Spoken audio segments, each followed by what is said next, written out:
conversations, patient listening, share your vision, sense of togetherness, trust, no fear, it's all good, open horizons, join humanity, welcoming smiles, commitment, inclusiveness, and respect for differences. I mean, there's some people we know who feel very comfortable walking in, getting an appointment with the principal, or, yeah, it's very, very easy.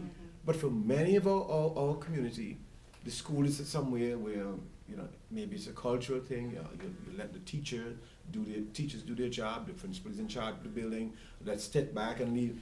But now you get an opportunity to bring them in, and they feel welcome. Wow, this is my school, my kid's school. So the second project we did was the MSA project, where we explained to parents a lot more about the MSA test. This is the end of MSA night, and this was awesome. This is great. This is great. The interaction of parents and the kids tonight, they were so engaged. The children were engaged. The parents were engaged, working with each other, answering questions, solving problems. We've never had anything like this at Piney Branch before.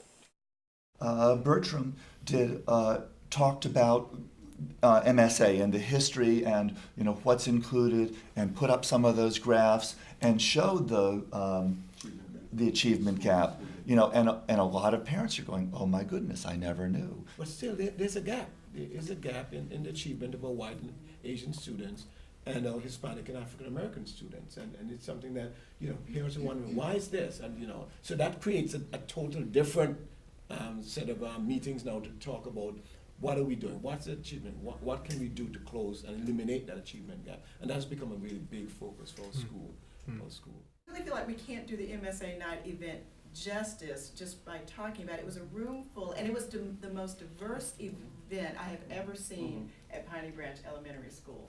It was really amazing. It was really good to have Chibabu there because, I think in a special way, I don't know if you remember, a couple of Ethiopian parents came in, and when they saw you there, it's like their face just sort of lit up, What's he doing here? He's a parent, why is he didn't even have to say anything. Yeah, yeah, and then when he started, especially, interacting in their language, you could see them feeling very relaxed.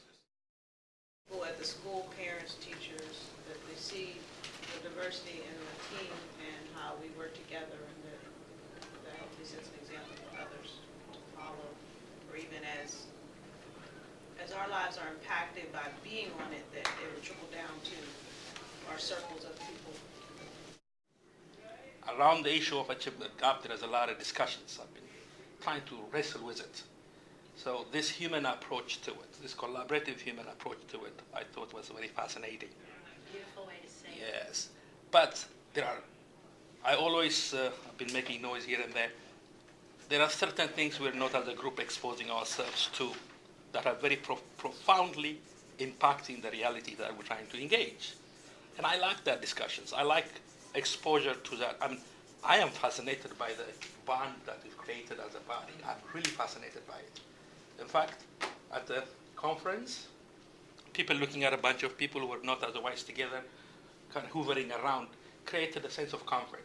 The multicultural energy we're trying to create was spontaneously created. I never imagined how it would come out or what would come, 2 months ago. So it's and I have no idea where we're going.